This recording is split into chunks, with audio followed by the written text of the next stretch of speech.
Welcome back, everybody. Steve here, and we're going to do some more PC archaeology on the Compaq Portable. This time I got the original, well, I got some new copies of the original floppies that would have come with the machine in the mail from eBay. I did not have any 5 1/4 inch floppy disks left. I didn't want to get any used ones and not know they were okay. And I also didn't have the discs that came with the machine. So this killed two birds with one stone. Can I say that? Is that okay? Yeah.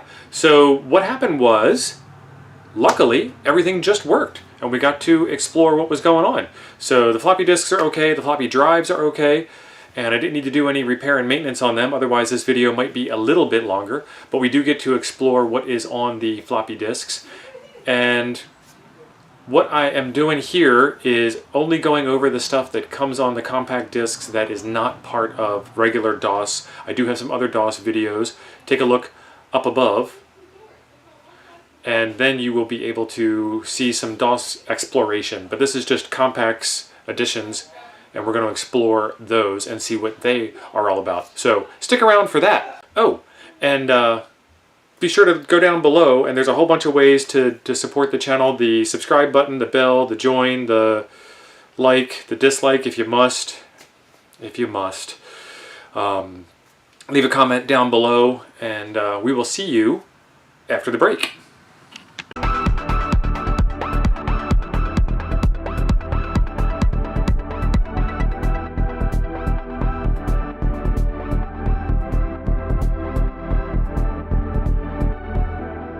Alright, just some real quick notes here. I did a couple of things. Number one, the capture card is working flawlessly. That's not the problem. CGA text was just that ugly.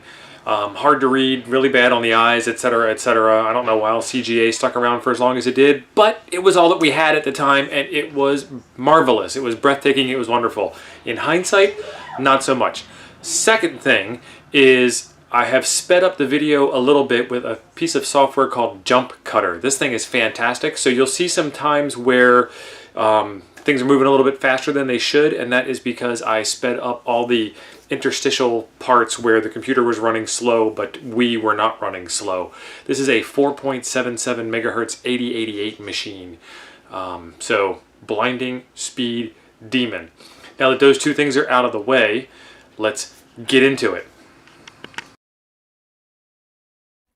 And we are booting up. This is a quick boot, a Control-Alt-Delete, a warm boot. And we are now live on the screen. You can see that it's asking for the date and time. Switch over to composite mode, and now we've got screen capture for you guys at home to play along with. Excellent.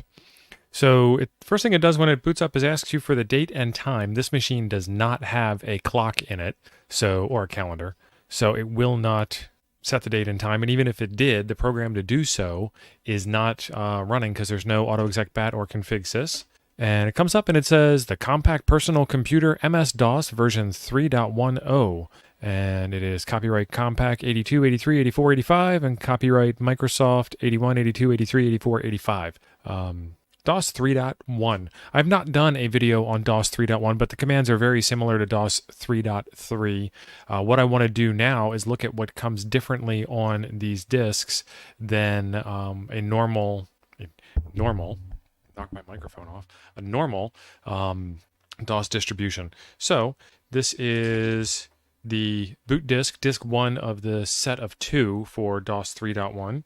We'll do dir, and it's going to scroll off the screen with a whole bunch of stuff. dir/w. All right, that's a little bit better. We've got command com, that's normal, format, comp, assign, tree, graphics, key bgr, that's new, graph table is old, vdisk is new, check disk, mode, sort, label, edlin, key bfr, I'm guessing that's key buffer, disk init is new, ANSI sys, sys.com, fdisk, find, basic, share, key buk, enh disk.sys, disk comp backup, more, basic A, attrib key bit, clock.sys, diskcopy.com, restore.com, print.com, basic A, select key BSP.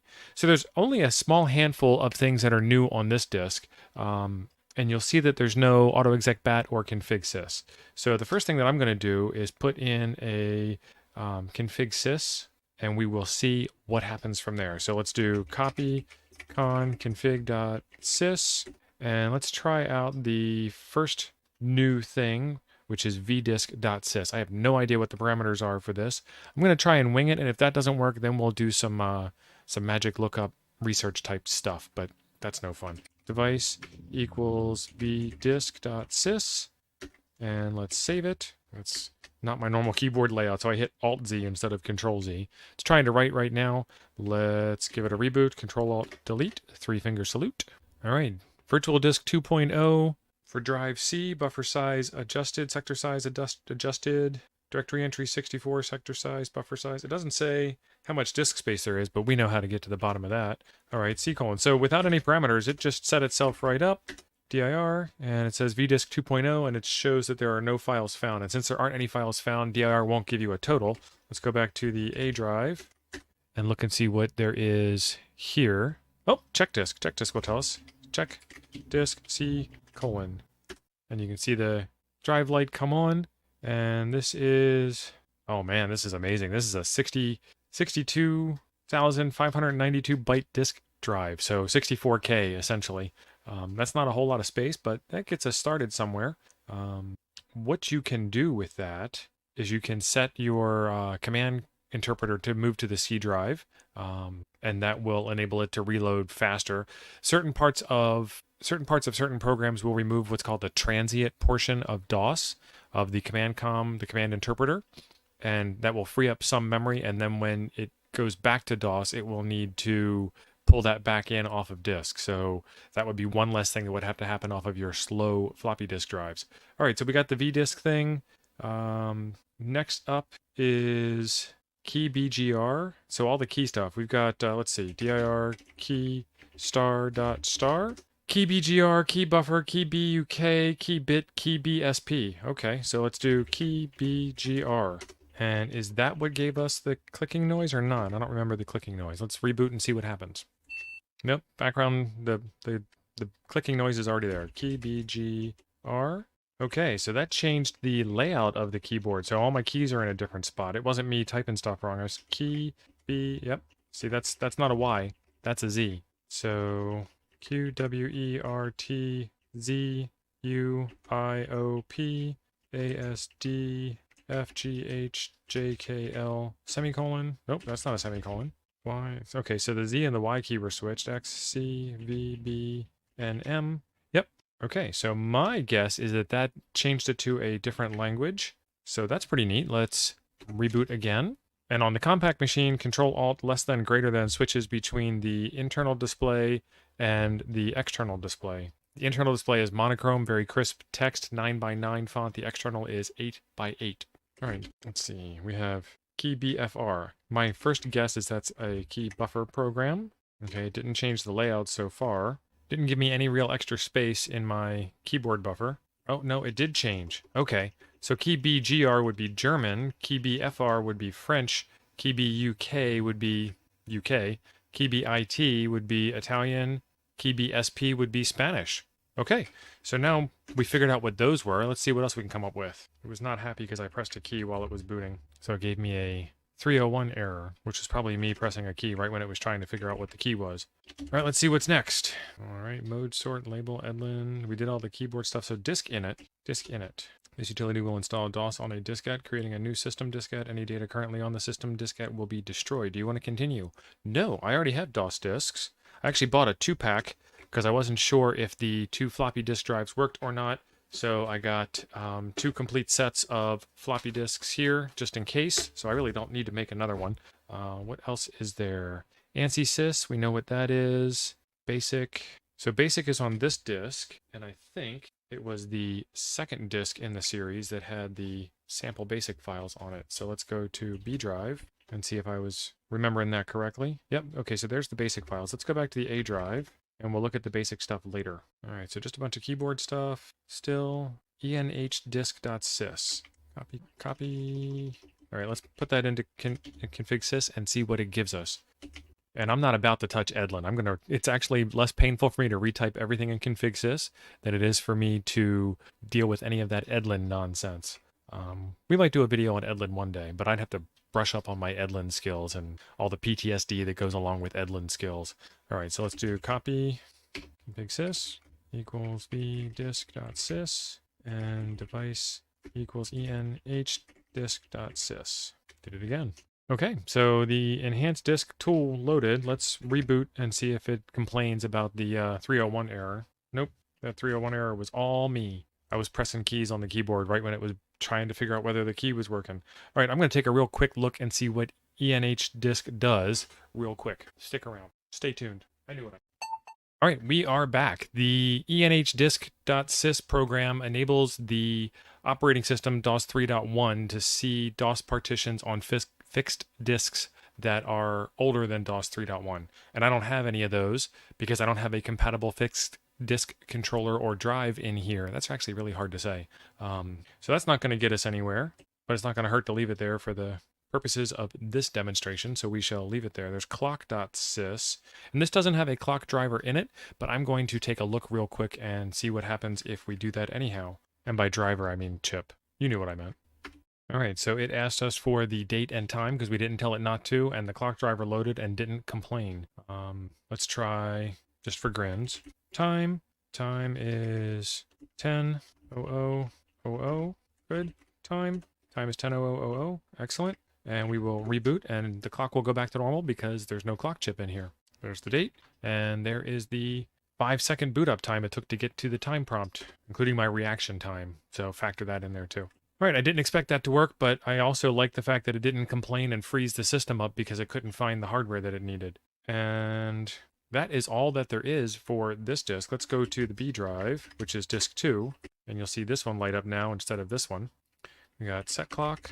Going to ask for the current date. Let's do 10/10/2020, which it's not. 10:10:10, which also is not. And then we can do time, and it set the clock for us like we thought it would, but probably won't save it because there's nothing to save it to. But just for thoroughness, I'm going to reboot one more time. All right, 3 seconds that time. I got a 2-second improvement in my reaction time. Okay, B:, set clock, tape utility, tape backup, tape restore, tape dir, tape format. I don't have a tape drive, so none of this is going to work. So we do tape dir, tape drive not installed. See, I was correct.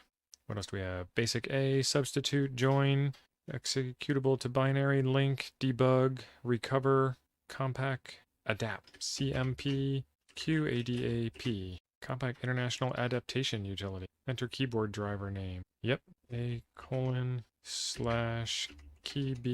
UK. Please wait. Compaq International. Set up keyboard and screen. Set up printers. Modify conversion tables. Let's see what that looks like. Modify national 7-bit.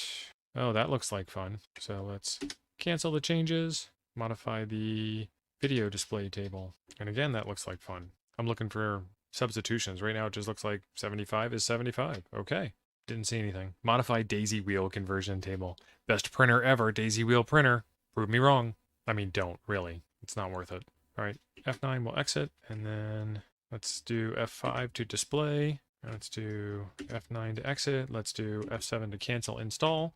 So that was a way to do some internationalization type stuff. What else is there? Let's see what the demo batch file looks like. Basic A, demo. Okay. I guess I could have just ran demo bat. Insert compact DOS diskette if necessary. I don't know if it's necessary or not. Enter drive specifier A, and the drive lit up. Reinsert disk if necessary. Wasn't really necessary. Oh, look at that. Graphics. That looks really cool on the monochrome display. Getting down to business. Let's celebrate. Time to play. And yes, it really is that slow. Quit. Quitting's for quitters. We ain't doing that. Oh, sound too. I don't know if you guys could hear that or not. Let's getting down to business. It's business time. Business applications on the Compaq personal computer. See, this is where it gets fun. This is how it should have booted up on the A drive. Oh, the trademark symbol. Registered trademark. Ooh. Oh, so you can just read this. You can't do anything with it other than read it. I'm trying to like move the arrow keys around, press enter, launch something. This is all the stuff that the color computer can do. It's a neat little demo. I mean, the demo scene that came out later would not be impressed with this, but pretty neat. Oh, it's in color. So it's monochrome on this screen and it's color on the composite output. Color. This is a slow motion demonstration of word processing. He said if he had 2 loaves of bread and nothing more, he would go out and sell one and buy hyacinths to feed his soul. I have always wondered why, when hyacinths grow wild in drainage ditches.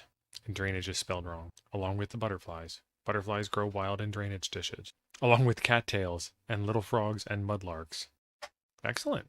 Oh, I didn't need to push the key. It did it for me. Let's celebrate. Space spiders. Okay. Space spiders, musical art, bumblebee. Let's do space spiders.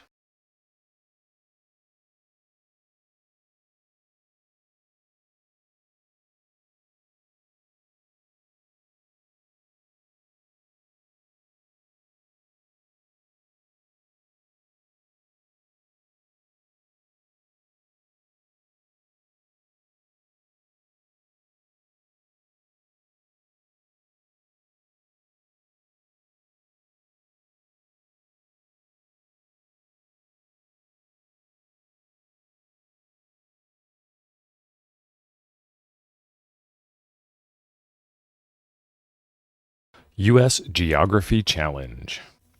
A blinking dot will show where the capital city of each state is located. Please type in the correctly spelled name of the state and the capital city. The correct answer will appear when you press enter. 2-letter postal abbreviations are okay for state names. Press spacebar to begin. Name the state where the dot is blinking. Washington. That's right. The state's name is Washington. The postal abbreviation is WA. Now name the capital of the state. Olympia. The state's capital is located in Olympia. Awesome. Got those 2 right. 3, European Geography Challenge. I don't know how good I am at European geography. Same thing, blinking dot, capital city, blah, blah, blah. Correct answer. Press spacebar to begin. Name the country where the dot is blinking. Looks like United Kingdom to me. Yay! That's right! Now name the capital city. London. Hey, that's right too. Awesome. Biorhythms. The theory of biorhythms is that we are influenced by 3 rhythms: physical, emotional, and intellectual, beginning the day we are born. The first and middle days of each cycle are considered critical days. In the biorhythm chart which follows, these days cross the date line. If you have a printer, a printed copy may be made by printing the screen. Don't have a printed copy. Enter my name. Tio. What is your birth date? I was born on the epic. I mean, I wasn't, but they don't need to know that. Start the biorhythm at 01/21. Let's see what this year looks like. Nope, not Y2K compliant. 01-70. This is all text mode. And on the capture card, I can see 3 lines. And on the internal display, I can only really see 2 lines and a faint hint of the 3rd line. Physical, emotional, and intellectual. So the intellectual line is pretty dim on the internal display. More biorhythms. No. All right, that's it. Return to main menu. All right, we've gotten down to business. We've celebrated. We have played. Now let's quit. Oh, nice graphics. Let's see what's on this disk. Anything left? We did the demos. Is that plain text or is that tokens? Oh, it's tokens. All right, let's do basic A. Let's do load list. That's a lot of basic code. Okay, so demo is the menu. Okay. So interest. Principal, $100,000. We'll try it without the comma. Annual interest rate, 20%. Number of months, 60. Compounding factor is 1.06777. It scrolled off the screen before I could read it. Okay. So in 60 months at 20% interest, we have earned $169,596.60. The magic of compound interest. So it's a quick compound interest calculator in 10 lines of code. That's not bad. What else is on here? Anything? Okay, so USA.dat and Europe.dat are probably the maps. Words. A few words about floppy disks and diskettes. I think we saw this in a previous video, but this is Compaq specific. Diskettes are manufactured by coating polyester, a plastic, with a magnetic recording medium identical to that used on a magnetic recording tape. Diskettes contain 40 concentric recording tracks, which are divided into sectors. The disk drive locates data on the diskette by using unique sector and track numbers assigned by the disk operating system, MS-DOS. When you format a diskette, you are actually writing the markers or addresses onto the blank diskette that define and identify the sectors. Then MS-DOS can go to them to deposit or retrieve information. Each floppy disk drive in your Compaq computer is fitted with 2 recording heads positioned on opposite sides of the diskette. This doubles the number of tracks accessible to the computer on any given diskette. Well, yeah, if you add a second head, you double the capacity. The data written on one side of the diskette is not detectable on the other side. This facility for using both sides independently accounts for the term double-sided. I wonder what they mean by double density then. If you forget to close the door, the computer indicates this with a message on the screen. Error reading drive A, abort, retry, ignore. Close the door and enter R for retry. All right, that's it for the DOS disks. We'll put away disk 2. We'll put away disk 1. Okay, next up are the setup and diagnostic disks. Let's do setup and diagnostic disk 1. What do we have here? Test, setup, inspect, MDMI, README files. I ain't doing no README files. Let's go straight into test. I mean, they made it first on the disk for a reason, right? Setup and inspect. Setup initializes the system configuration memory. Inspect provides information about the current operating system environment, including the contents of the operating system startup files, the current memory configuration, and the ROM versions installed on the system. Let's do setup. Setup not applicable for this type machine. Press enter to exit. You think they would have done that in the very beginning. It was a lot of loading for nothing. Let's do inspect. Inspect version 8.0 DP256. Press enter. Following operating environment information was detected when inspect was loaded, because you can change stuff on the fly and it might change out from underneath. What do we got? Compaq Portable, yes indeed. Processor 8088 at 4.77 megahertz. Numeric coprocessor not installed. That is correct. System ROM is version C. That is correct. Version C is the one to have. LPT ports, yes. COM ports, no. Diskette drive A, 360, yep. B, 360, yep. Video mode, 80 column text. Primary monitor attached to the Compaq video display controller board, 80 columns high res. This is high res, folks. System total, 640 kilobytes. Amount free, 471. LIM driver support. LIM is Lotus, Intel, and Microsoft, and that is for expanded memory. It's not loaded, and I don't have any in here anyway. Memory detected at power on, 640K. Total memory counted by ROM, 640K. DOS version 3.1. Status of file IBM Bio does not exist. IBM DOS does not exist. Config sys does not exist. That's because this is not the floppy disk that we booted from. Status of file command com does not exist. Dump of autoexec bat doesn't exist. Didn't even look for config sys. That one does exist. Environment variables, path and comspec. BIOS data area. Interrupt vector table. It's a very large interrupt vector table. All right, excellent. F3, exit. That takes us back to the main menu, and we are done. Command not supported. Let's show the screen again. All right, Control C. All right, test, setup, inspect. We did all those. Let's do MDMI. Okay, modem commands. Following default commands are available M1 through M5 for different kinds of machines. Example, MDMI1 ATE0, MDMI2/M3, and then it gives error levels when the command exits, successful or otherwise. And this would be MDMI, modem initialization. It's a smart guy. All right, let's see what those README files are now that we're done with this disk. Spelling counts.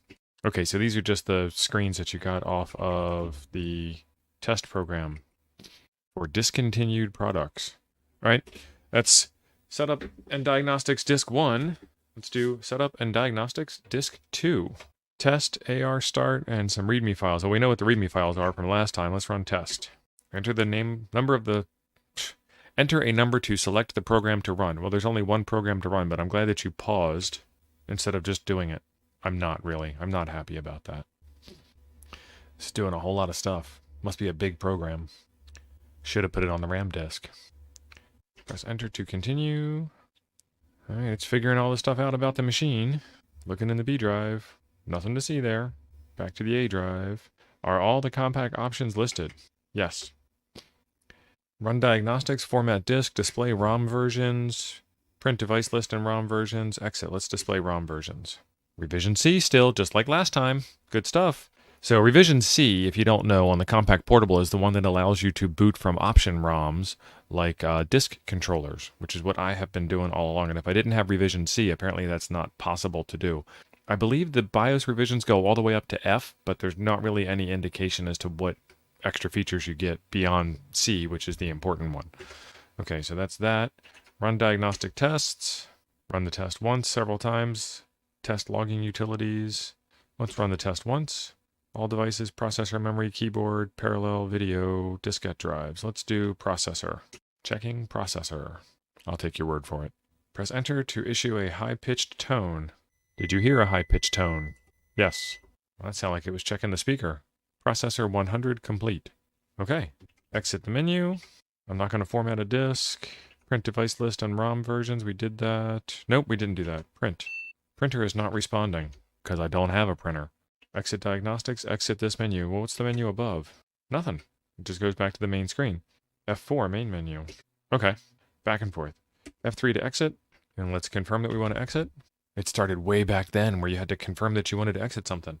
All right, well, that's the end of disc 2 of the setup and diagnostics series. So there's all the discs for the Compaq Portable, the 2 DOS discs and the setup and diagnostic discs, both of them. So there you have it. Okay, that was pretty cool. It was neat to see that Compaq had some additional language support and rearranged the keyboard and all that kind of jazz. The diagnostics worked out pretty well. Pretty cool that it had the virtual disk support. The enhanced disk support I didn't need because I didn't have any older DOS partitions to mess with, so I couldn't really explore that. The virtual drive, the RAM disk that came with it was pretty cool. What else?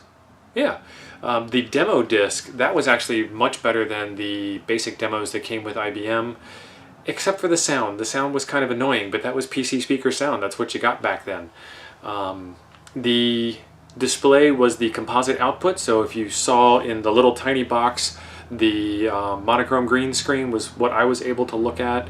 And then you plug in the external monitor and you get color. And it's more than just the typical 4 CGA colors. It's composite CGA output, which will get you 16 colors. So there was some extra colors on screen if you were really paying attention. Overall, pretty cool. You can get these discs off of WinWorld PC, but I wouldn't have had any way to put them onto the floppy disks, and I wouldn't have known if the floppy disks were good, and I wouldn't have known if the drives were good until after I probably did some damage that was irrecoverable from. So that's why I got 2 sets of discs and had a backup set just in case I made any mistakes or the disk drive grinded horribly straight through the media and it was irrecoverable and we needed to fix something. But we dodged that, so that was great. I'm going to put up a little end screen here with all the people who have been supporters of the channel. And if you'd like to support the channel, down below there are some links for Patreon and membership and all that other kind of stuff that helps keep this channel going. So thank you, and thanks for being awesome.